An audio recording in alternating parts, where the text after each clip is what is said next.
কাছে যখনই যেতেন সেই তারিখ উল্লেখ করে তিনি তার স্মৃতিচারণ করেছেন। মায়ের সঙ্গে তার বিভিন্ন বিষয়ে কথা হয়েছে, কখনো সেটি গভীর আধ্যাত্মিক কথাও হয়েছে, কখনো হয়তো খুব সামান্যই কথা, সাধারণ কথা, কিন্তু যেহেতু সেটি মায়ের সঙ্গে জড়িত রয়েছে, মায়ের স্মৃতির সঙ্গে জড়িত রয়েছে, ফলে প্রতিটি কথাই আমাদের কাছে খুবই গুরুত্বপূর্ণ বা স্মৃতির দিক থেকে খুবই গভীরে, কারণ প্রতিটি কথার ভেতর দিয়েই আমরা মাতৃ সান্নিধ্য লাভ করতে পারি। প্রতিটি কথা আমাদের মায়ের সান্নিধ্য আমাদের কাছে তুলে ধরে। তো সেই বিষয়গুলি আমরা আলোচনা করব এবং স্মৃতিচারণ বা স্মৃতিকথা পাঠের ভেতরে যে জিনিসটি আমাদের সবসময় মনে থাকে যে আসলে এই জিনিসগুলো একসময় ঘটে গেছে, সেই জিনিসগুলোকে আজ আমরা মনের ভেতরে নিয়ে আসবার চেষ্টা করছি।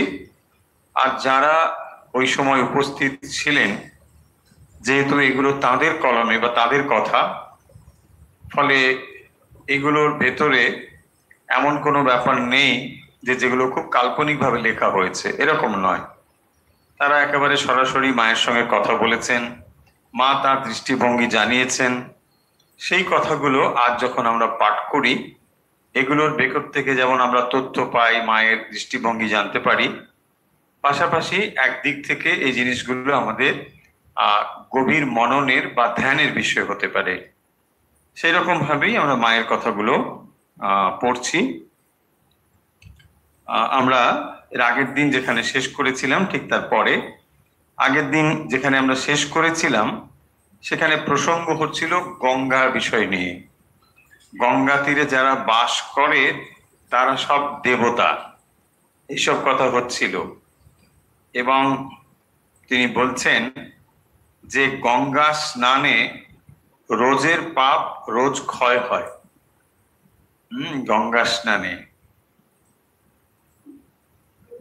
হ্যাঁ, রোজ পাপ করে আবার রোজ ক্ষয় হয়ে যায়, প্রত্যেক দিনের পাপ চলে যায়। মা এইসব বলেছেন। আর 4 ক্রোশী গঙ্গা তীর পবিত্র হওয়া বয়। মা বলছেন 4 ক্রোশী গঙ্গা তীর পবিত্র হওয়া। গঙ্গার মানে 4 ক্রোশ পূর্বে, 4 ক্রোশ পশ্চিমে, গঙ্গার হাওয়া যেদিকে যেদিকে যায় সব পবিত্র হয়ে যায়। হাওয়ারূপী নারায়ণ, নারায়ণ হাওয়ারূপী নারায়ণ। তো বায়ুকেও নারায়ণ বলা হয়েছে, আপো নারায়ণ, বায়ু নারায়ণ। এটি কিন্তু উপনিষদেরই কথা, এমন নয় যে মা বলছেন একটা ভেবে চিন্তে একটা কিছু বলে টলে দিলেন, ঠিক তা নয়। এর পেছনে সত্য রয়েছে, উপনিষদের কথাই এটি। বহু তপস্যা করলে মন শুদ্ধ হয়, সাধন বিনা শুদ্ধ বস্তু কভু না মিলয়। এইখানেই আমরা কথা শেষ করেছিলাম। সাধন বিনা শুদ্ধ বস্তু কভু না মিলয়, ভগবান লাভ হলে কি আর হয়, দুটো কি শিং বেরোয় না, মন শুদ্ধ হয়, শুদ্ধ মনে জ্ঞান চৈতন্য লাভ হয়। এই পর্যন্তই আমরা পড়েছিলাম। অরূপানন্দজি মায়ের কাছে প্রশ্ন করছেন আর মা তার উত্তর দিচ্ছেন। বলছেন যারা ভগবানের উপর নির্ভর করে পড়ে থাকে তাদের বিনা সাধনে কি করে হয়। মানে সেরকম কোনো সাধন ভজন হয়তো করছে না, কিন্তু ভগবানের উপর নির্ভর করে পড়ে আছে। মানে যা কিছু করবার করছে, কিন্তু মন ভগবানে রেখেছে, সুখ দুঃখ যখন যা আসছে যাচ্ছে, কিন্তু মন ভগবানের উপর রেখে রয়েছে। এই যে অবস্থা, খুব একটা সাধন ভজন কিন্তু করছে না, এটা পয়েন্ট। বিনা সাধনে যারা ভগবানের উপর নির্ভর করে পড়ে থাকে, মানে মা যা করেন, ঠাকুর যা করেন, ভগবান যা করেন, এরকম ভাব। কিন্তু খুব একটা সাধন ভোজন করছেন না। এইটি পয়েন্টটা এখানে। মা বলছেন উত্তরে, ভগবানের উপর নির্ভর করে বিশ্বাস করে যে পড়ে থাকে এইটি তাদের সাধন।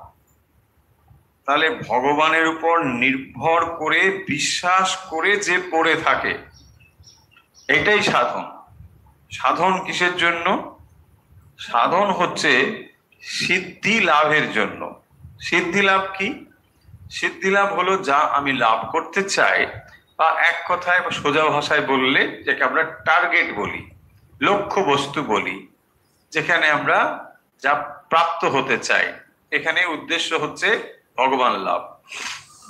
তাহলে ভগবানকে যদি লাভ করতে চাই তার জন্য যে যে বিষয়গুলো দরকার তাকেই বলা হয় সাধন। সেখানে নাম জপ হতে পারে, গঙ্গা স্নান হতে পারে, তীর্থ দর্শন হতে পারে, ব্রাহ্মণ ভোজন হতে পারে, ইত্যাদি ইত্যাদি অনেক কিছু হতে পারে।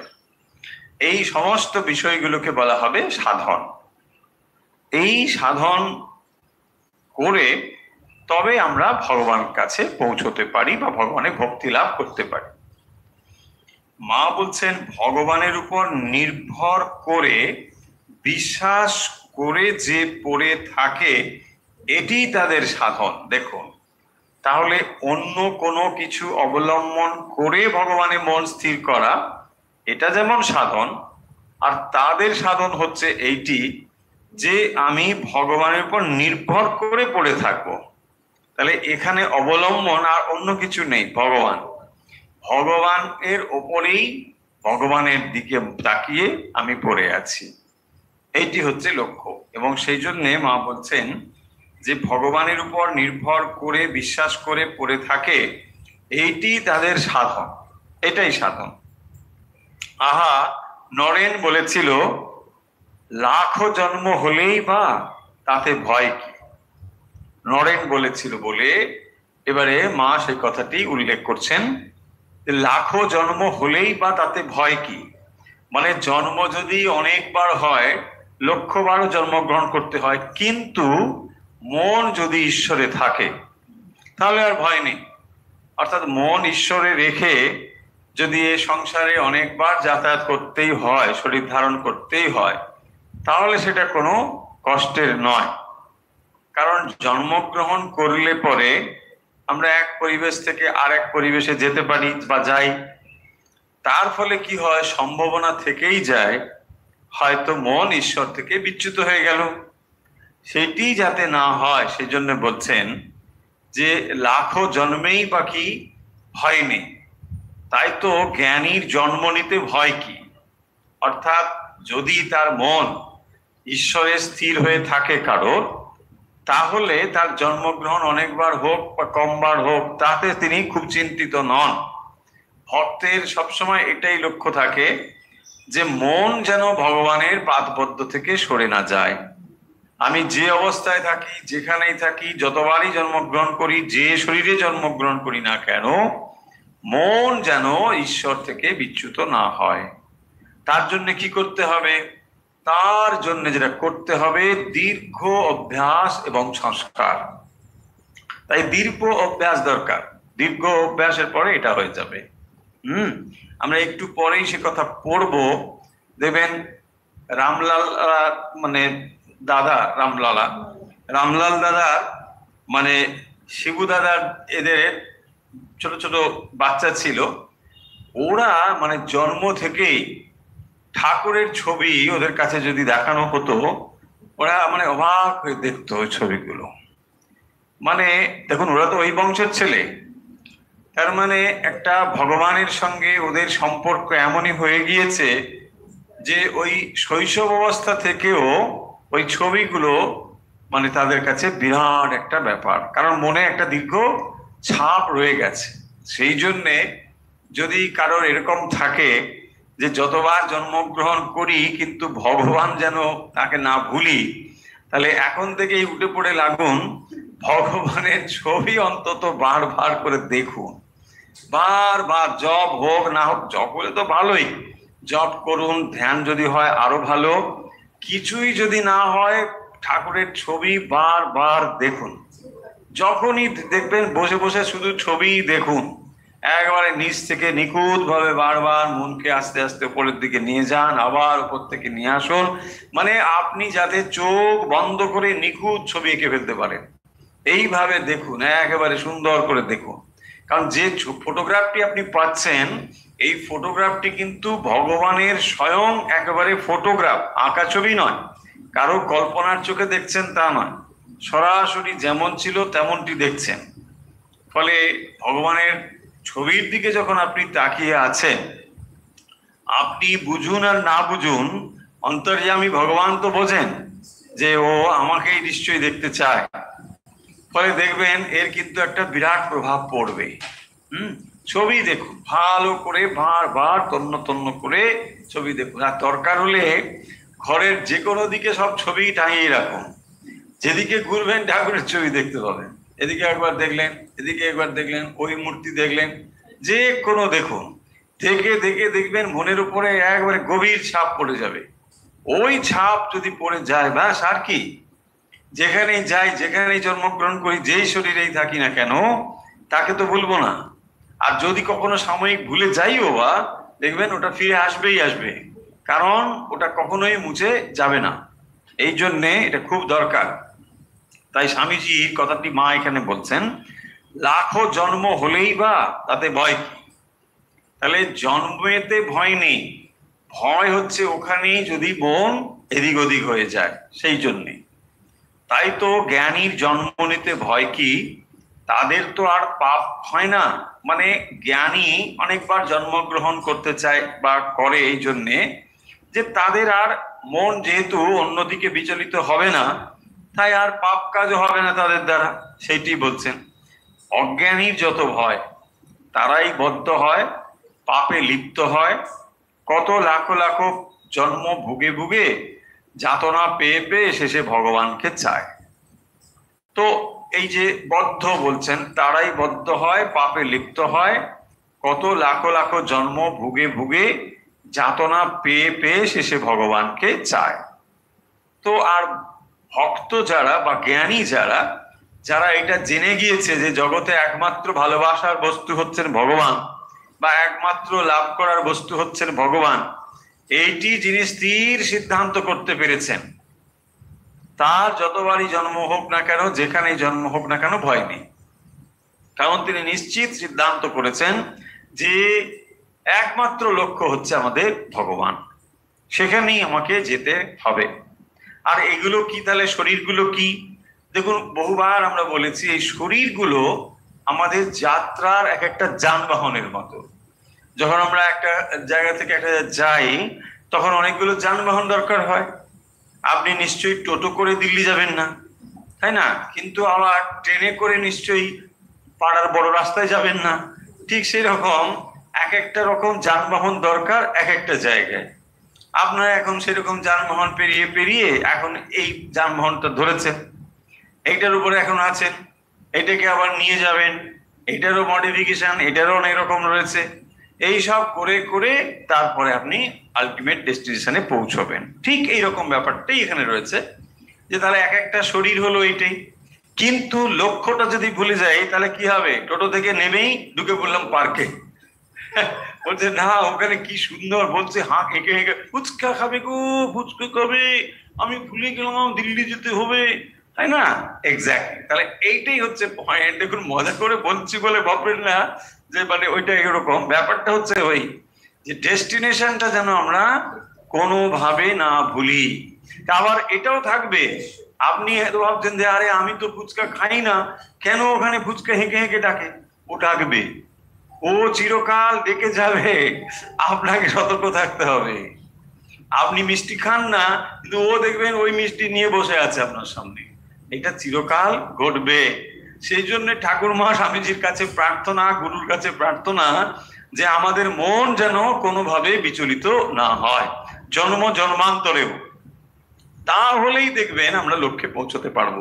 কারণ এই জার্নিটা আসলে দেখুন, এই যে জীবভূত থেকে ঈশ্বরভূত হওয়া বা ভগবান লাভ করা যা আমরা বলি, এই জার্নিটা দু একদিনের জার্নি নয়, আর অনেকটা লম্বা জার্নি। তো লম্বা জার্নির জন্য যেমন যেমন প্রিপারেশন লাগে সেটা দরকার। আপনি যখন ছোট একটা দৌড় করেন, 50 মিটার দৌড়, 100 মিটার দৌড়, তার জন্য যেরকম আপনার স্ট্র্যাটেজি লাগে কাজ করবার, ঠিক ওরকম তো লাগে না যখন আপনি ধরুন অনেকটা দৌড়চ্ছেন, লম্বা একটা 5 কিলোমিটার দৌড়চ্ছেন, 10 কিলোমিটার, ওরকম হবে না। এক্স্যাক্টলি এটাই। সেই জন্যে আপনি ধীরে ধীরে যাচ্ছেন ঠিকই, কিন্তু নিশ্চিত ভাবে যাচ্ছেন। হতে পারে যে আপনার জার্নিটা স্লোই যাচ্ছে, অত বোঝা যাচ্ছে না, ঠিক আছে, তাতে কোনো ভয় নেই, কারণ আপনি একদিন টার্গেট ঠিক ঠিক ভাবে টাচ করবেন। এইটি হচ্ছে ভক্তের দৃষ্টিভঙ্গি। হতে পারে তার আগে যদি আমার 4 বার জন্ম হয়, 10 বার জন্ম হয়, 40 বার জন্ম হয়, তাতেই বা কি, কারণ একদিন তো আপনি টার্গেট রিচ করবেন। আর এই টার্গেট রিচ করাটা কোনো সামান্য ব্যাপার নয়, একটা অসামান্য ব্যাপার। এ জগতে যত কিছু রয়েছে, ধরুন আমরা কি বলি, আমাদের ভারতবর্ষের সাপেক্ষে আমরা আইএএস আইপিএস গুলোকে একটা বিরাট বিরাট পরীক্ষা বলে ভাবি। আচ্ছা, এখানে কত পার্সেন্ট, 3%, 4%, এরকমই তো হয়, শুনতে পাই এরকম। ফলে এটা ওই রকম পার্সেন্টেজ নয়, এটা হয়তো কি বলছেন, লক্ষে লক্ষে হয়তো 100, হ্যাঁ, মনুষ্যানাম সহস্রেষু। তার ভেতরে আপনি তাহলে ভাবুন আপনার টার্গেটটা আপনি কত উপরে রেখেছেন। আর যদি তার ভেতরে আপনি হন তো ভেরি গুড, তাই না, অসুবিধে কি আছে? আর সেই জন্যই তো বলছেন অর্জুনকে ভগবান যে এটা তোমার সমস্যা কি, তুমি যুদ্ধ করো, তুমি যদি হেরেই যাও তাহলে তুমি স্বর্গে যাবে, আর যদি তুমি জিতে যাও তাহলে স্বর্গ মানে ভোগ করবে। দেখুন, আপনি যদি ওই টার্গেটটা ফিক্সড রেখে আপনি যাত্রা শুরু করেন, এখানে ক্ষতি কিছু নেই, কারণ না, কোনো ক্ষতি নেই, টার্গেট তো আপনার ঠিক করা আছে, ভগবানের মন ঠিক রেখেছেন।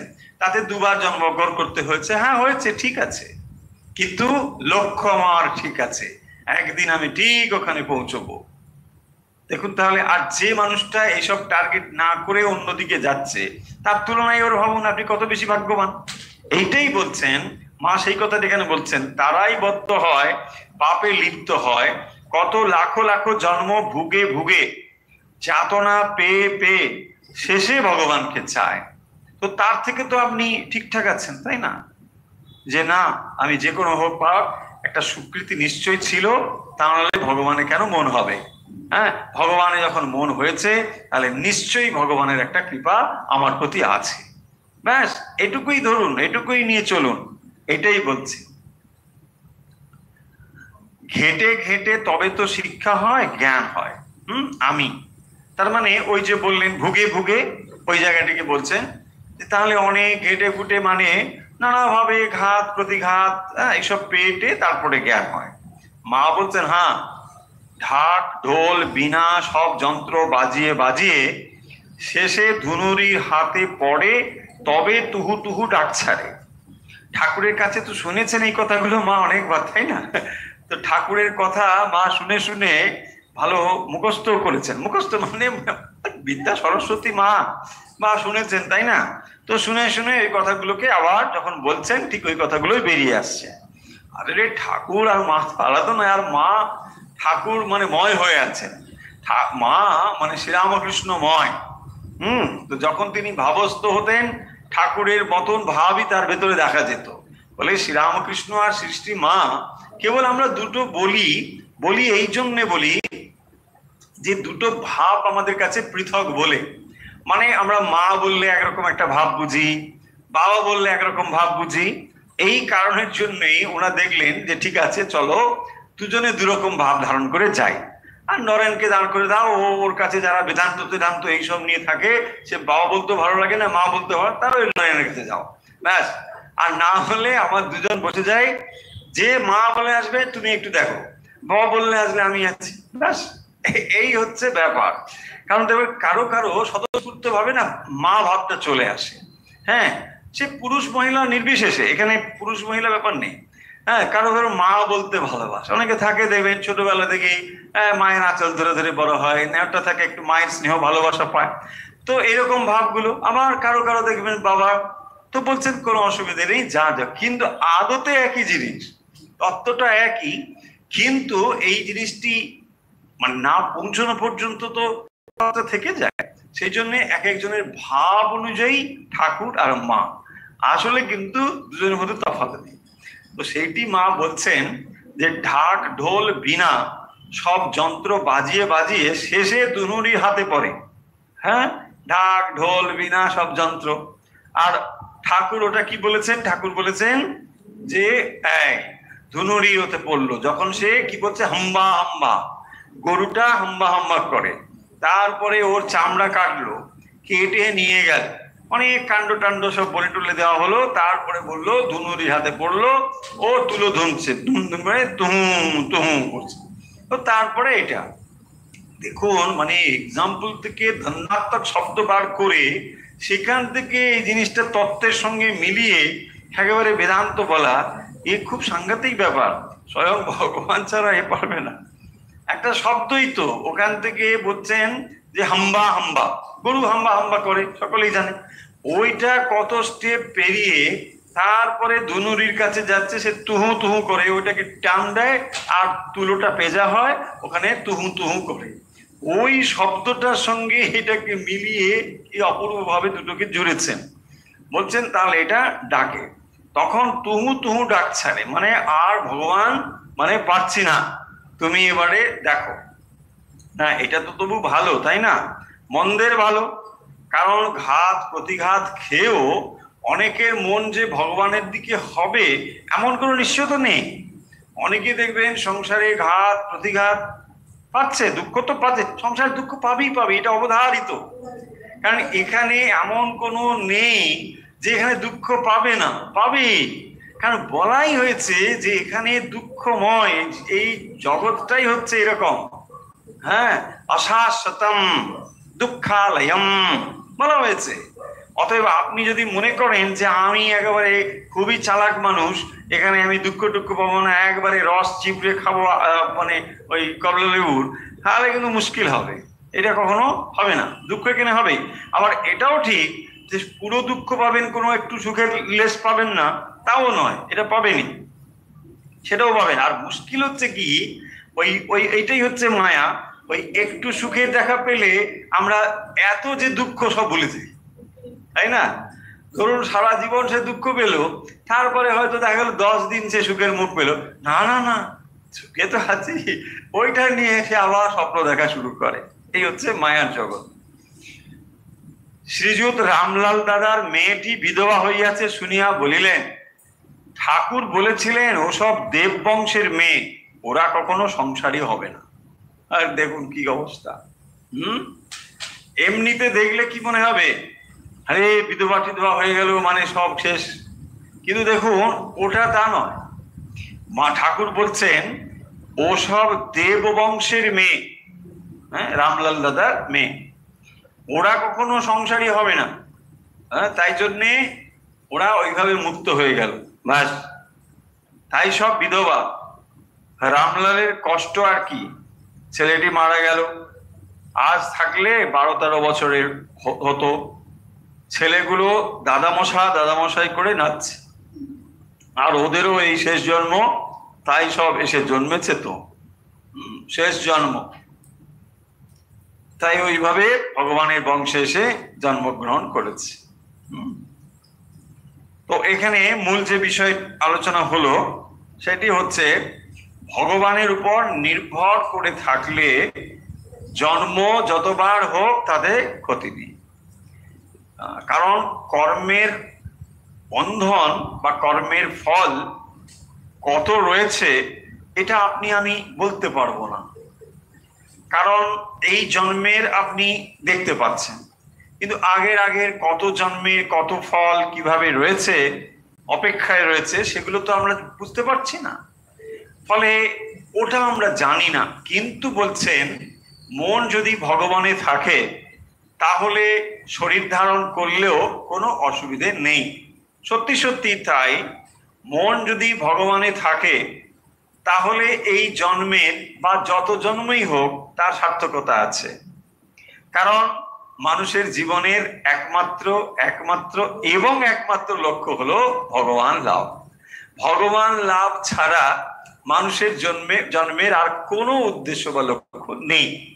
আপনি বলবেন কেন নেই, আরো এত কিছু রয়েছে। ওগুলো ছোট ছোট টার্গেট, আলটিমেট টার্গেট হচ্ছে ভগবানকে লাভ করা।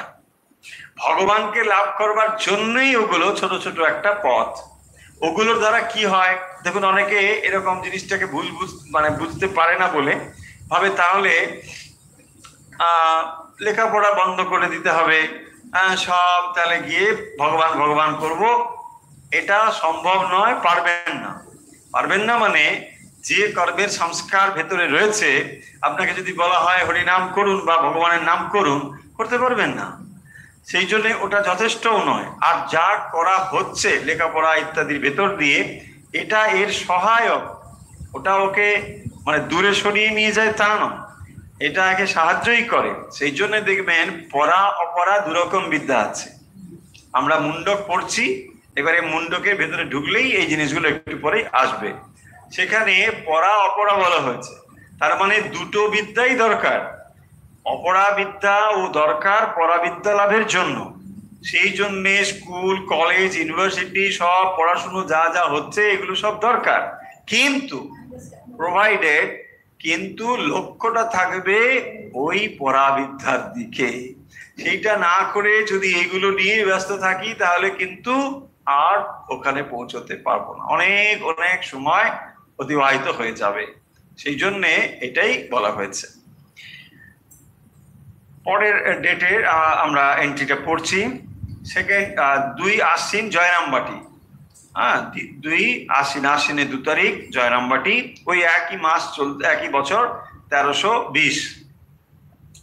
মা একজনকে পত্রে জানাইতেছেন, শরীর ধারণে কিছুমাত্র সুখ নাই, দুঃখপূর্ণই জগৎ, সুখ কেবল একটি নাম মাত্র।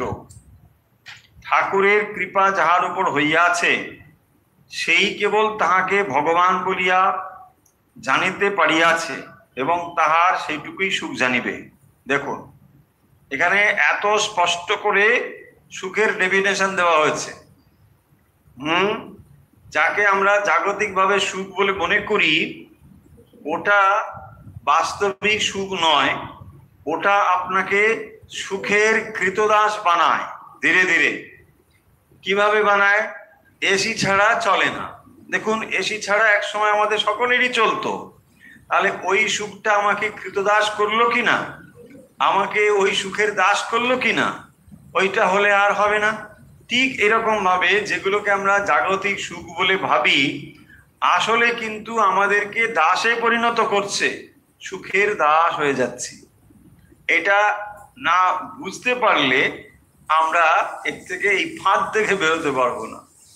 সেই জন্যে আসল সুখটি, তাহলে মা এখানে বলছেন সুখ কেবল একটি নাম মাত্র, সুখ জিনিসটি কেবল নাম। আবার শুধু তাই নয়, যেটাকে আমরা সুখ বলি এই জগতে, সেটাও দেখুন কত মানে আপেক্ষিক ব্যাপার। সুখ বিষয়টি সম্পূর্ণ আপেক্ষিক। একটা জিনিস একজন পেলে সুখ হয়, আবার একজন না পেলে তার সুখ হয়। আপনি পেলে সুখ হয়, সে না পেলেই সুখ হয়। বা যে জিনিসটি আপনি পেলে সুখ ভাবছেন, সেটা অন্যের কাছে দুঃখের হেতু হয়। এরকম বহু বহু বিষয় রয়েছে। ফলে সুখ জিনিসটা কিন্তু খুবই অ্যাপারেন্ট এবং খুবই রিলেটিভ, খুবই আপেক্ষিক ব্যাপার। তাহলে এই যে সুখ, এই জন্যই মা বলছেন যে অ্যাবসলিউট সুখ বলে কিছু হয় না। এই জগতে যা হয় সব আপেক্ষিক সুখ। আপনার একটা গাড়ি আছে, অপরের একটা গাড়ি হলো, আপনার সুখটা চলে গেল, তাই না? পাশের বাড়ি যেই একটা গাড়ি হলো, আপনার দেখুন সুখেই ছিলেন আপনি, কারো গাড়ি নেই, আপনার গাড়ি তো বেশ সুন্দর, আপনি যেতে পারতেন, মজা একটা ছিল। যেই পাশের বাড়ির একটা গাড়ি হয়ে গেল, আপনার সুখটা অসুখে রূপান্তরিত হয়ে গেল। ওর যখন গাড়ি হয়ে গেছে, আমার আর তাহলে আর সুখ কি হলো?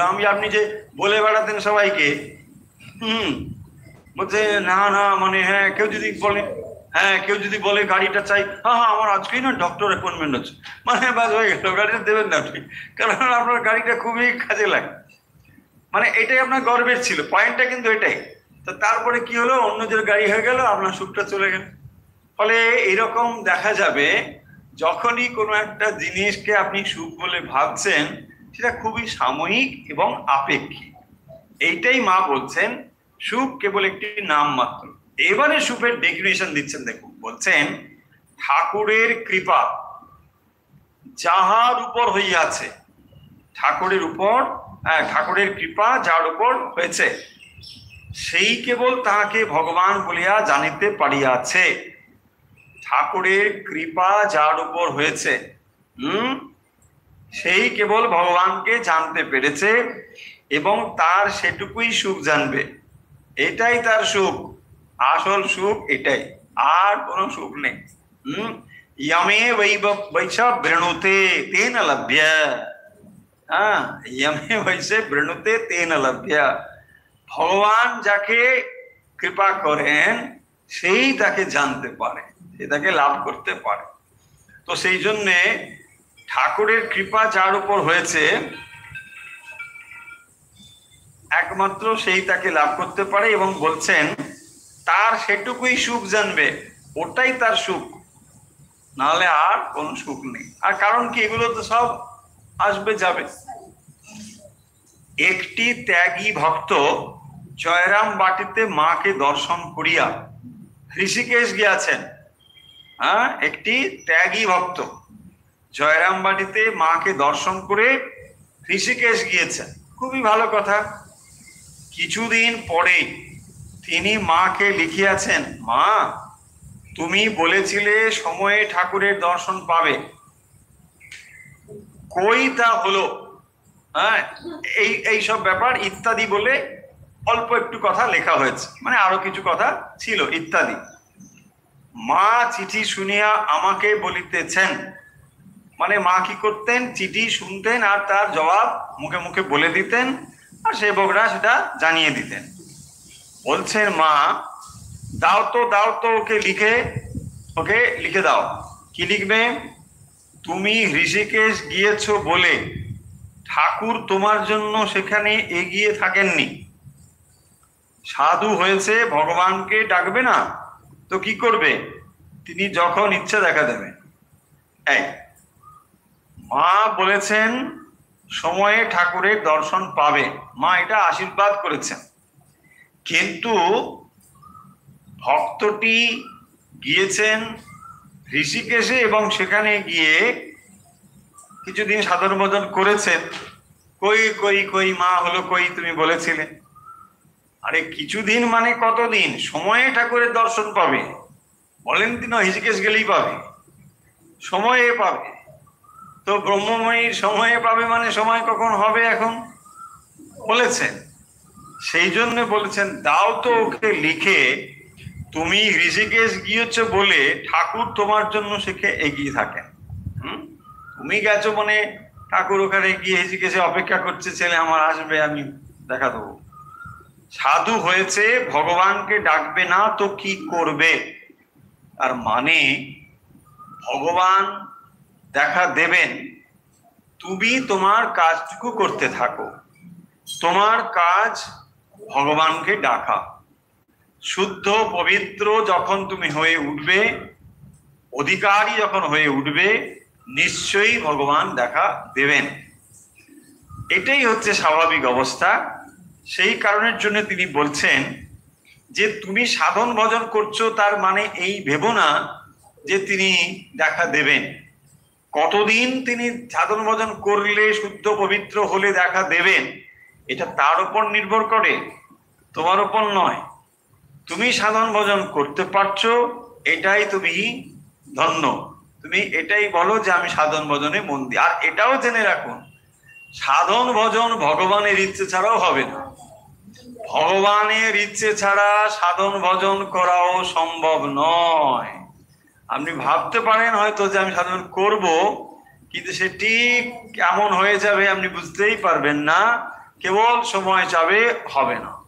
সেই জন্যে ভগবানের কাছে বারবার এই প্রার্থনা করতে হয়, ভগবান আমার মনটাকে তোমার দিকে নাও যাতে তোমাকে ডাকতে পারি।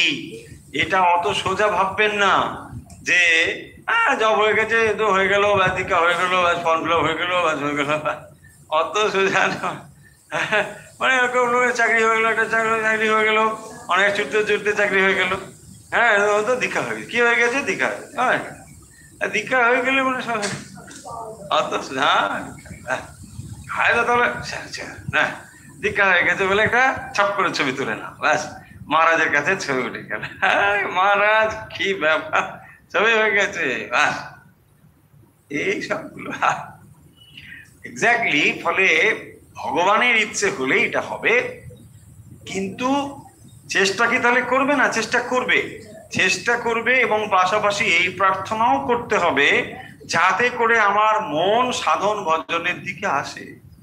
সাধন ভজনে দেখবেন, সেই জন্যই বলা হয় আনন্দ হচ্ছে তিন রকমের: ভজনানন্দ, বিষয়ানন্দ, ব্রহ্মানন্দ। আনন্দকে তিন শ্রেণীতে ভাগ করা হয়েছে।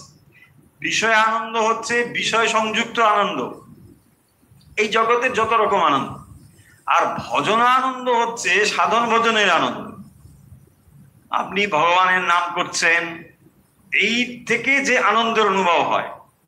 দেখুন, এবারে ভগবানের নাম করলে যদি আপনার আনন্দ হয় তাহলে তাকে বলে ভজনানন্দ। ভজনানন্দ হচ্ছে না, আপনি সেই আনন্দটা অনুভব করছেন কি না? হ্যাঁ, যে না ভগবানের নাম করে আহা কি আনন্দ। এইটা শুধু আনন্দ হয় বলে আনন্দের অভিনয় করা আনন্দ নয়, রিয়েলি আনন্দটাকে ফিল করা যে হ্যাঁ কিরকম। দেখুন, এটা আপনি বুঝতেই পারবেন যখন অনেক দিন পর ছেলে বাড়ি আসে বা মেয়ে বাড়ি আসে বা নাতি নাতনি আসে, তখন আপনি কি করেন? ঠাকুর ঘর থেকে আর ছুটেই একবারে চলো চলো নাতি এসেছে আমার, কতদিন পরে, বাবা আয় আয়। এইটা যদি আপনি ঈশ্বর সান্নিধ্যে আনন্দটা অনুভব করেন তাহলে বুঝবো যে কিছুটা অগ্রসর হয়েছে। এটাই বুঝতে হবে। ভগবানের জন্য, ভগবানের নাম করে আপনি সেই আনন্দটা অনুভব করবেন, যেমন আনন্দ আপনি প্রিয়জনকে পেয়ে আনন্দ করেন। প্রিয়জনের সান্নিধ্যে যদি আপনার আনন্দ হয় তাহলে তিনি প্রিয়েরও প্রিয়, তাই না? সব থেকে তিনি প্রিয়, প্রিয়তম। তো সেই তার সান্নিধ্য পেলে যদি আপনার ভালো লাগে তাহলেই তাকে বলা হবে ভজনানন্দ। হ্যাঁ, তা না হলে না অনেকক্ষণ বেশ করলাম, ভালোই লাগলো, কি ভালো লাগলো, এগুলো সব বই পড়া মানে কথাবার্তা, তাই না? ওটা নয়। সেই জন্যে ওইটি সত্যি সত্যি যদি হয় তাহলে দেখবেন একটা মানে আপনি স্টেজ পেরিয়েছেন।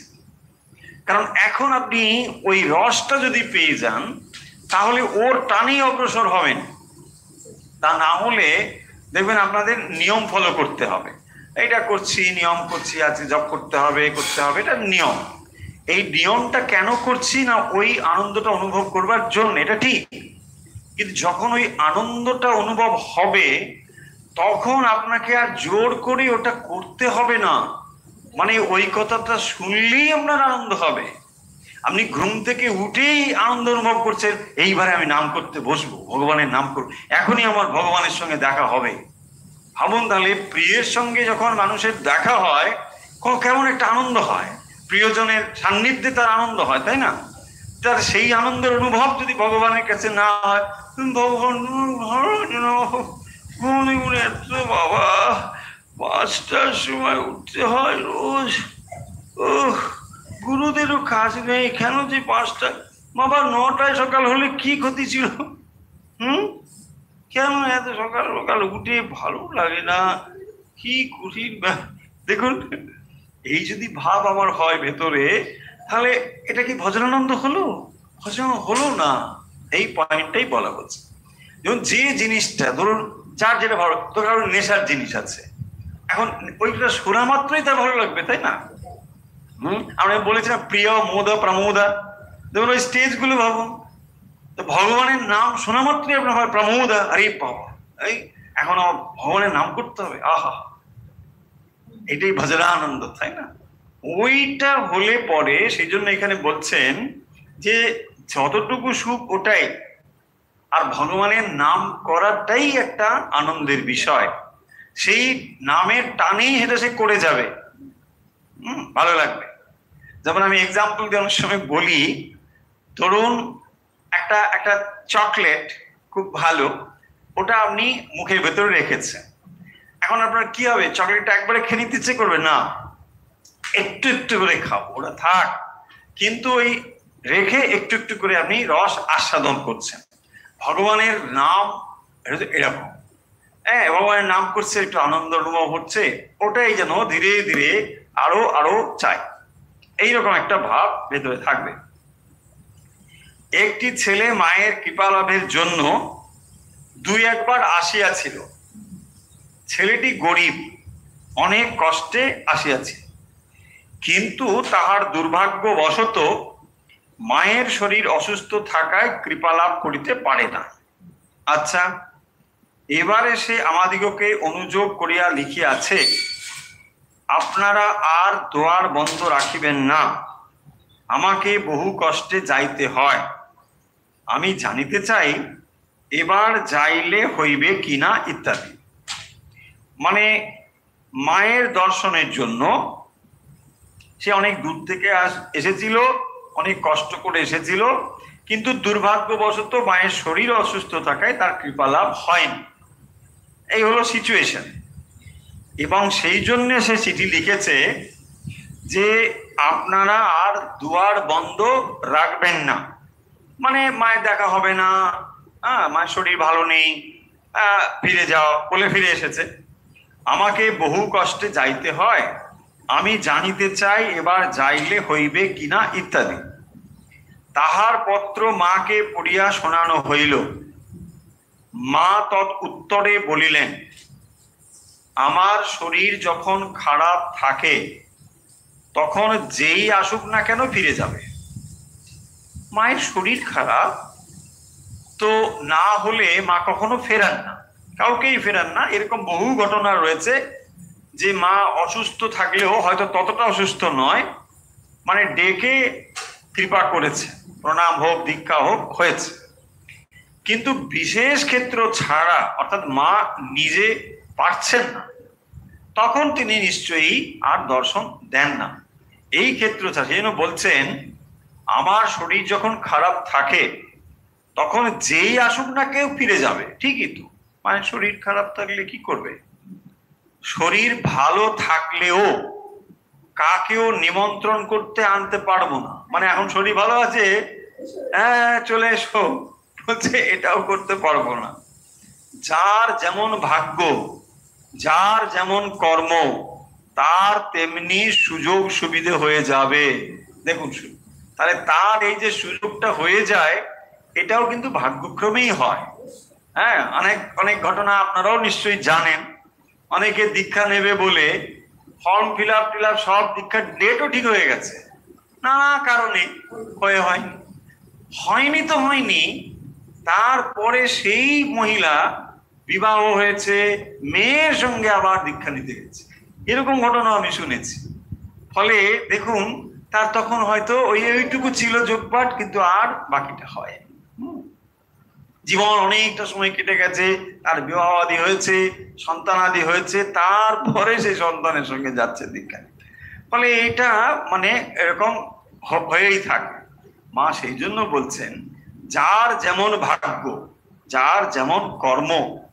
দেখুন, তাহলে কর্ম প্রেরণা কার কিভাবে রয়েছে সেগুলো তো আমাদের জানা নেই। তাই জন্য বলছেন, যার যেমন সুবিধে হবে হয়ে থাকে। কেউ বা বহুবার এসেও দর্শনের সুবিধে পায় না, হয়তো আমার অসুখ বা অন্য কোনো ব্যাঘাত ঘটলো, সে তার অদৃষ্ট। আমি কি করব? যাতায়াতে তাদের বহু অর্থ ব্যয় হয়ে থাকে, সকলের টাকা নেই বলবে। তা গুরু যতবারই ফিরিয়ে দেন না কেন, যে কৃপা চায় সে ভিক্ষা করেও আসে। কত এই প্র্যাকটিক্যাল কথাগুলো এখানে আছে, লক্ষ্য করুন। কথা এই পরেই মা মানে একেবারে অসম্ভব একটি সুন্দর কথা বলেছেন। যার ভবপারে যাওয়ার সময় হবে, সে দড়ি ছিঁড়ে আসবে, তাকে বেঁধেও কেউ রাখতে পারবে না। অর্থাভাব, চিঠির অপেক্ষা, এসে ফিরে যাওয়ার ভয়, এসব কিছুই কিছু নয়। এসব কিছুই নয়। তার মানে যদি তোমার সত্যি অন্তরের ব্যাকুলতা থাকে, তাহলে যে কোনো ভাবে হোক তুমি দর্শন পাবে, আসবে। নাহলে ওখান থেকে বসে চিঠি লিখছো, মা আসবে কিনা, তারপরে আমি আসবো। হ্যাঁ, আর মায়ের তখন শরীর কখনো খারাপ হচ্ছে, কখনো ভালো হচ্ছে। তো সেই জন্যে তিনি এই কথাটি বলছেন। এটি খুবই দামি কথা, যে যার ভবপারে যাওয়ার সময় হবে, মায়ের দর্শন পাওয়া মানে সাধারণ কোনো গুরুর কাছে আসা নয়, তিনি স্বয়ং ভগবতী। তো স্বয়ং ভগবতীর কাছে আসবে। তাই জন্যে বলছেন যে যার ভবপাড় এ যাওয়ার সময় হবে, সে দড়ি ছিঁড়ে আসবে, তাকে বেঁধে কেউ রাখতে পারবে না। সত্যি যদি তার এই ভগবতীর আশীর্বাদ লাভের সুযোগ থাকে, সম্ভাবনা থাকে, ভাগ্যে থাকে, তাহলে কেউ তাকে আটকাতে পারবে না। তার জন্য আরো বলছেন অর্থাভাব চিঠির অপেক্ষা। টাকা পয়সা নেই, ফিরে যাওয়া, এসে ফিরে যাওয়ার ভয়, এসব কিছুই কিছু নয়। কিছুর কিছু নয়। পরিশেষে বললেন আজকাল শরীর একটু ভালো আছে, এখন আসতে পারে, লিখে দাও।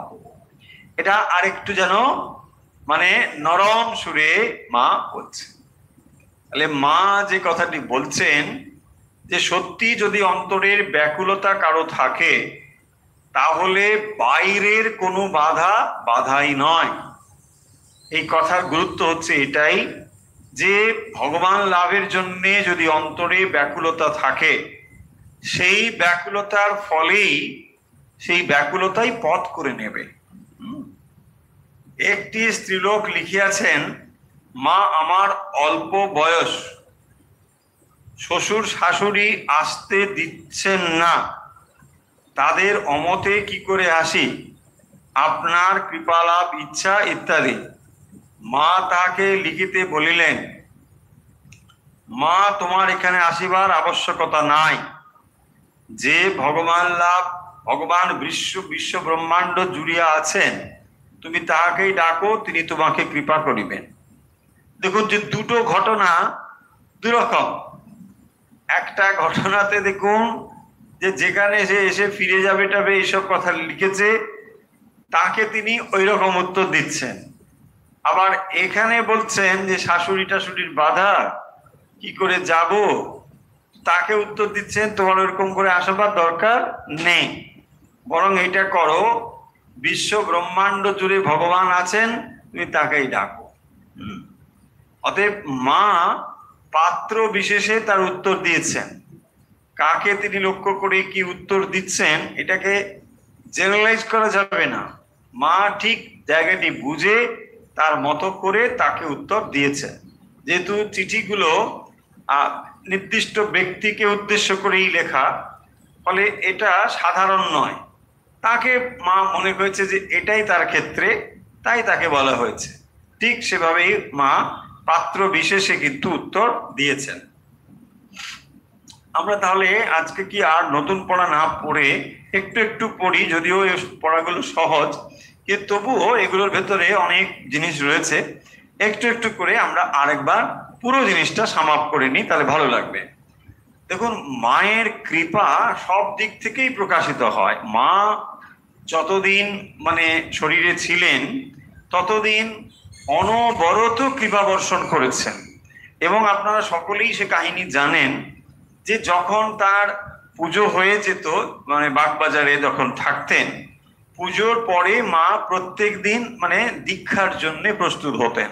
পুজোর পরেই মানে প্রতিদিনের যে পুজো, তারপরে যারা দীক্ষার্থী থাকতেন মা ডেকে নিতেন, ওখানে নিয়ে দীক্ষা হয়ে যেত, তারপরে মা জল টল খেতেন। এই ছিল মানে প্রতিদিনের রুটিন। যখন কাউকে তিনি সকালে দেখতে না পান দীক্ষার্থী হিসেবে, তখন ঠাকুরের কাছে তিনি অনুযোগ করেন যে ঠাকুর তুমি না বলেছিলে রোজ কিছু কিছু করতে হবে, ওই আজ তো কেউ এলো না। ফলে মা এইভাবে কৃপা বর্ষণ করে চলেছেন অনবরত, যে ঠাকুর তাকে রেখেছেন। ঠাকুর তো তার আগেই চলে গিয়েছেন, ঠাকুর রেখে গিয়েছেন মাকে এই কাজটি করবার জন্যে, যে মাতৃভাবে অনেক বড় কাজ হবে। ঠাকুর সত্যি সত্যি দেখুন, ঠাকুর যদি দীক্ষার কথাই বলেন, কতজনকে আর দীক্ষিত করেছেন? ওই যারা হাতে গোনা কয়েকজন সন্ন্যাসী পাওয়া যাবে, আর কিছু তো ছিলই, গৃহী ভক্ত ইত্যাদি, কিন্তু সে সংখ্যা কতটুকু? মাকে তার থেকে অনেক বেশি করতে হয়েছে। এবং মাকে এই কাজটি তিনি যে দিয়েছেন গুরু দায়িত্ব, মা সেটা এত সুন্দরভাবে সম্পন্ন করছেন। কেউ না এলে মা ঠাকুরের কাছে অনুযায়ী, তুমি বলেছিলে হ্যাঁ কাজ দেবে, রোজ কিছু না কিছু আসবে, কই আজ তো কেউ এলো না। মা এইভাবে কিন্তু অপেক্ষা করতেন কে আসবে। তো এইরকম ভাবে যখন তিনি সবাইকে কৃপা করেন, এই যখন তার একটা ভাব, তখন আমরা দেখতে পাচ্ছি যে বলছেন ভগবানের উপর নির্ভর করে যে পড়ে থাকে এটাই তার সাধন। ভগবানের উপর নির্ভর করে পড়ে থাকতে হবে। তার মানে যদি অন্য কোনো সাধন ভজন নাও হয়, ভগবানের উপর নির্ভর করা, দেখুন নির্ভর করাটাও একটা বড় সাধন। ভগবানের সর্বাবস্থায় নির্ভর করা, সুখে দুঃখে আনন্দে হ্যাঁ বিমর্ষে সব কিছুতে ভগবানের উপর নির্ভর করে থাকা। মানে ঠাকুরের দেওয়া এক্সাম্পল হচ্ছে ঝড়ের সামনে এঁটো পাতা। তো ঝড়ের মুখের এঁটো পাতা মানে তার নিজস্ব কোনো আর কিছু নেই, ঝড়ের হাওয়া যেদিকে নিয়ে যায় সে সেদিকে যায়। তাহলে এই যে সম্পূর্ণ শরণাগতি বা নির্ভর হওয়া, এটিও খুব বড় সাধন, কম সাধন নয়। মন ঈশ্বরে পূর্ণভাবে না হলে পরে তখন মন বিচলিত হবে, সুখে আমরা অভিভূত হয়ে যাব আর দুঃখে ভেঙে পড়ব। তখন কি সিদ্ধান্ত নেব, ভগবান বলে কিছু নেই, এই হয়ে যাওয়ার খুব সম্ভাবনা থাকে। কিন্তু এই দুটোকে যিনি সমানভাবে নিতে পারেন, বলছেন এটা একটা বড় সাধন, এটাই তাদের কাছে একটা বড় সাধন। তারপরে তিনি বলছেন নরেন বলেছিল লাখো জন্ম হলেই বা কি, ভয় কি তাতে, হ্যাঁ জ্ঞানীর জন্ম নিতে ভয় কি, হ্যাঁ এই কথা এখানে বলেছেন। তো তারপরে বলছেন যে অনেক জন্ম যারা ভগবানের সেরকম বিশ্বাসী নয়, তারা কি করে লাখো লাখো জন্ম ভুগে ভুগে অবশেষে ভগবানে মন যায়। তো এটা তখন হয়, তখন তিনি বলছেন হ্যাঁ তাও হয়, অবশেষে ধুনুরির হাতে পড়ে যেমন তুহু তুহু ডাকে ঠিক সেরকম অবস্থাটি হয়। তারপরে একটি সুন্দর পয়েন্ট এখানে রয়েছে যে বিধবা এই প্রসঙ্গটা এসেছে, সেটি হচ্ছে রামলাল দাদার মেয়েটি বিধবা হয়েছে। তো রামলাল দাদার মেয়ে বিধবা হয়েছে এইটি জেনে বলছেন যে ওসব ঠাকুর বলতেন দেব বংশের মেয়ে ওরা কখনো সংসারী হবে না।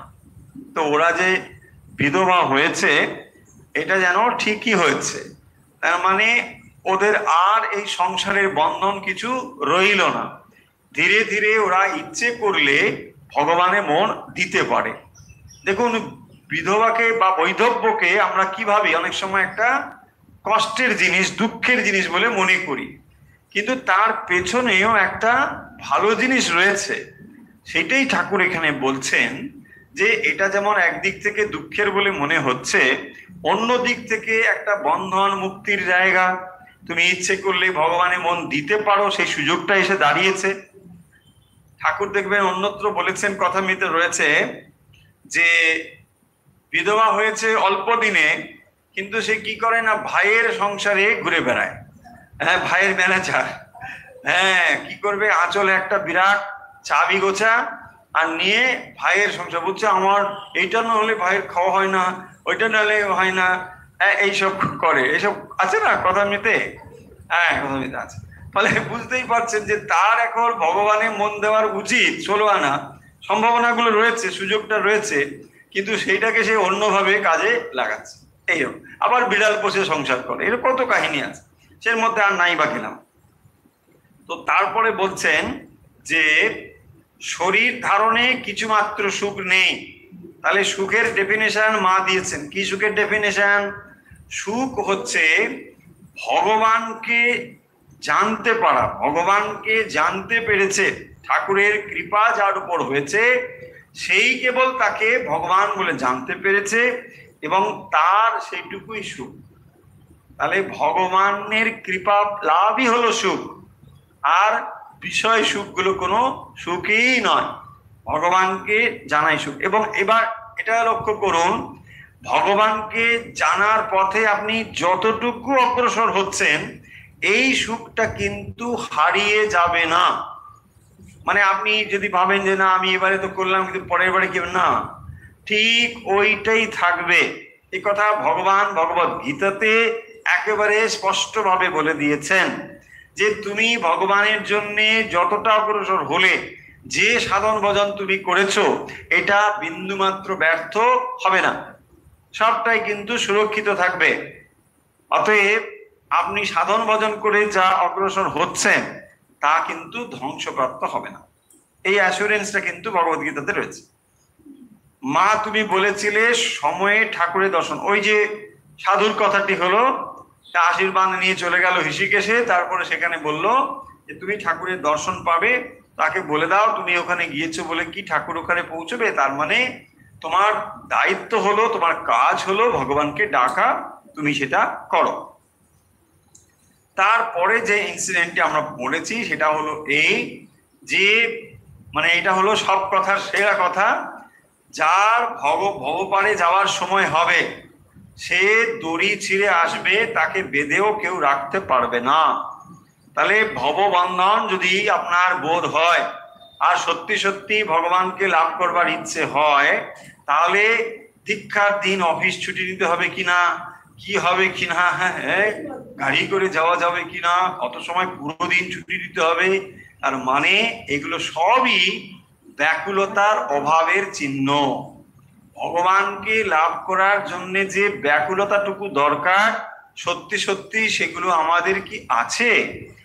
নেই বলেই এই এত রকম প্রশ্নগুলো উঠে আসে। হ্যাঁ, মানে আমি যাচ্ছি, ধরুন দিল্লিতে থাকে, সে কলকাতায় আসছে দীক্ষার জন্য, হ্যাঁ গেলেই হয়ে যাবে কিনা, আরে গেলেই হয়ে যাবে মানে দীক্ষার একটা সিস্টেম আছে তো, তাই না?